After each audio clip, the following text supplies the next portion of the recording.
और वो तो कहते हैं कि सब्जी वब्जी खाओ ही मत, गोलियां ही खाते रहो।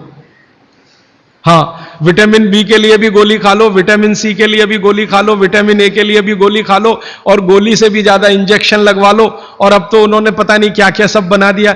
माने जो प्रकृति हमें दे रही है उसके चक्कर में न फंस के ये गोलियों के चक्कर में फंसो, ताकि कंपनी का माल बिके, ताकि उनका भी कमीशन बढ़े। ये पूरे देश में चल रहा है, कहीं ज्यादा कहीं कम। मैं आपको विनम्रतापूर्वक ये कहने आया कि जिस चिकित्सक को भगवान मानकर आप उसके पास जाते हैं, पैसे भी देते हैं, फीस भी देते हैं, लेकिन वो दवा आपको देता है कमीशन के आधार पर कि ज्यादा कमीशन है तो ये दवा लिखनी है, नहीं तो नहीं लिखनी। और भारत की सरकार बिल्कुल भी फेल हो चुकी है इस कमीशन खोरी को रोकने में। और मेडिकल काउंसिल ऑफ इंडिया के पास ऐसा कोई कार्यक्रम नहीं है कि डॉक्टरों की कमीशन खोरी पर वो कंट्रोल कर सके। जो शपथ लेकर डॉक्टर निकल रहे हैं उसके ठीक उल्टे काम वो अपने जीवन में कर रहे हैं। एक शपथ उनको दिलाई जाती है, वो शपथ लेकर निकलते हैं, उसमें बड़ी बड़ी बातें हैं, लेकिन जीवन ठीक उसका उल्टा है। तो ये सब बातों को ध्यान में रखकर मुझे ऐसा लगा कि भागवत जी की बात जो वो कहते हैं कि 85% जो जीवन की चिकित्सा है वो हर व्यक्ति स्वयं कर सकता है, 15% के हिस्से में विशेषज्ञ की जरूरत है। तो मुझे लगा कि जो 85% है वो तो जानो, और वो जानने के लिए 5-6 साल जो काम किया मैंने, उसमें से कुछ सूत्र मैंने निकाले। भागवत जी के 7000 सूत्र हैं, सभी सूत्रों पे बात करूं तो कम से कम तो महीना सवा महीना लगता है, वो भी रोज 3 घंटे बात करूं तो मैंने कहा और सोचा कि इतना समय किसी के पास भी नहीं है और शायद मेरे पास भी नहीं है, तो इनमें से कुछ सूत्र हैं जो बहुत जरूरी लगते हैं, वो निकालो। तो भारत में जैसे मैंने हार्डीकर जी का नाम लिया, उनकी मैंने मदद ली इसमें, और हार्डीकर जी के बराबर के कई ऐसे वैद्य हैं, उनकी मदद मैंने ली। और मैंने कहा कि आप मुझे बताओ ये सूत्र ये सूत्र ये सूत्र ये सूत्र बहुत ही जरूरी है, बिना इसके आदमी का जीवन ही नहीं चलेगा, ये पहले मुझे बता दो। तो उन्होंने बताना शुरू किया, तो वो 7000 से घट के 3000 तक आए। फिर मैंने कहा ये 3000 में मुझे बताओ, तो 3000 से 1000 पर आए, फिर 500 पर आए, फिर 500 से 50 पर आ गए। और वो 50 के बाद भी उन्होंने कहा अगर तुम ये 50 भी नहीं बता सकते तो ये 15 तो जरूर बता दो। तो मैं तो आपको 50 तो कम से कम बताने ही वाला हूं, क्योंकि अगले 5-6 दिन मेरे पास समय है। लेकिन उन 50 में जो 15 हैं वो सबसे महत्वपूर्ण हैं, भागवत जी खुद मानते हैं, और उनके नीचे के जितने भी विशेषज्ञ हुए हैं पिछले हजारों सालों में, वो भी मानते हैं कि ये सबसे महत्वपूर्ण सूत्र हैं। उसमें से पहला सूत्र मैं बात शुरू करता हूं। आपके पास अगर कागज पेन हो तो जरूर निकाल लीजिए, नोटबुक है तो बहुत अच्छा होगा, डायरी है तो बहुत ही अच्छा होगा, क्योंकि पता नहीं दोबारा कब कौन व्यक्ति इस विषय पर आपसे बात करने आएगा।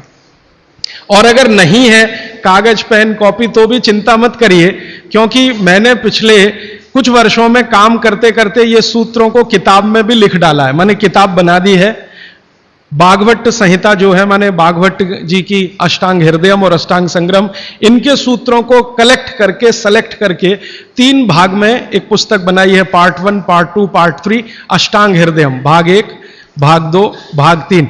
मूल लेखक भागवत जी हैं, मैंने सिर्फ सिलेक्शन किया है, और सिलेक्शन के साथ आज के हिसाब से उसको थोड़ा विश्लेषित किया है। जैसे मैं एक उदाहरण दूं तो आपको मेरी बात समझ में आए। भागवत जी ने एक सूत्र लिखा, अब मैं संस्कृत में बात नहीं करूंगा क्योंकि समय बढ़ जाएगा। एक सूत्र उन्होंने लिखा कि भोजन को बनाते समय, इसको माताएं बहनें सब बहुत ध्यान से सुने, पुरुष भी सुने तो अच्छा है। भोजन को बनाते समय पवन का स्पर्श और सूर्य का प्रकाश अगर नहीं मिला, किसको? भोजन को। जिस भोजन को आप बना रहे हैं या पका रहे हैं, उसको पकाते समय पवन का स्पर्श और सूर्य का प्रकाश नहीं मिला, वो भोजन कभी नहीं करना। क्यों? तो वो आगे लिखते हैं, ये भोजन नहीं विष है। और फिर आगे लिखते हैं कि दुनिया में 2 तरह के विष हैं। एक ऐसे विष होते हैं जो तत्काल असर करते हैं, और एक ऐसे विष होते हैं जो धीरे धीरे असर करते हैं। तत्काल असर वाले विष आप जानते हैं, जीभ पर 1 ड्रॉप डालो मर जाओ, ऐसे बहुत विष हैं। और धीरे धीरे असर करने वाले विष माने 2 साल में, 5 साल में, 10 साल में, 15 साल में, 20 साल में असर करेंगे और आपको मरने की स्थिति में पहुंचा देंगे। तो सूत्र उनका इतना है कि जिस भोजन को बनाते समय पवन का स्पर्श और सूर्य का प्रकाश ना मिले, वो भोजन को कदापि ना करें, क्योंकि वो विष है। अब ये तो सूत्र है, पहले संस्कृत है, मैंने वो हटा दिया, संस्कृत नहीं कहा, सीधे हिंदी में कहा। अब इस हिंदी का विश्लेषण करें, हम कहना क्या चाहते हैं वो, और आज के हिसाब से विश्लेषण करें, सन 2007 के हिसाब से विश्लेषण करें। अब तक मैंने जो बोला वो बागभट्ट जी का हिस्सा था, अब जो वो बोल रहा हूं वो मेरा हिस्सा है। बागभट्ट जी कह रहे हैं कि प्रेशर कुकर का भोजन ना करें, क्योंकि प्रेशर कुकर एक ऐसी तकनीक है जिसमें भोजन बनाते समय ना तो सूर्य का प्रकाश जा सकता है, ना पवन का स्पर्श उसको मिलेगा। प्रेशर कुकर से जो भी है वो हवा बाहर तो आ सकती है, बाहर की हवा अंदर जाने की उसमें कोई डिवाइस नहीं है, कोई रास्ता नहीं। सूर्य का प्रकाश उसमें अंदर जाए ऐसी कोई टेक्नोलॉजी उसमें डेवलप नहीं हुई है। तो भागवत जी ने 3500 साल पहले कहा, शायद उनको ये अंतर चेतना में आ गया होगा कि ये कभी ना कभी आदमी प्रेशर कुकर बना ही लेगा। ये मैंने मजाक में कहा, लेकिन आज के हिसाब से आपको समझ में आए इसके लिए। तो वो ये कहते हैं कि प्रेशर कुकर का भोजन ना करें, माने हमारे घर में एक प्रेशर कुकर है जिस पर भागवत जी का सिद्धांत लागू नहीं होता। माने सिद्धांत ऐसे लागू नहीं होता कि हम उसका खाना खाएं, ना खाएं, वो विष है। फिर मैंने वैज्ञानिकों से बात की कि ये प्रेशर कुकर का भोजन विष है, ऐसा भागवत जी कहते हैं, आपका क्या कहना है? तो हमारे देश में CDRI नाम की एक बड़ी लेबोरेटरी है, सेंट्रल ड्रग रिसर्च इंस्टीट्यूट, वहां के 2 साइंटिस्टों ने कहा कि यार काम तो हमने करके देखा है, बात सही है भागवत जी। मैं कहता हूं ये टीवी पे बोलो, तो उन्होंने कहा ये प्रेशर कुकर कंपनियां गर्दन काट देंगी हमारी, टीवी पे नहीं बोल सकते हम, तुम चाहो तो बोलो। मैंने कहा आपकी रिसर्च क्या कहती है? वो ये कहते हैं कि ये जो प्रेशर कुकर है ज्यादा से ज्यादा या 99% एल्यूमिनियम के बने हुए हैं। एल्यूमिनियम आप जानते हैं। और वो ये कहते हैं कि भोजन रखने और बनाने का सबसे खराब मेटल अगर कोई है तो एल्यूमिनियम ही है। सबसे खराब मेटल जिसमें भोजन को आप रखें और भोजन को पकाएं वो एल्यूमिनियम ही है।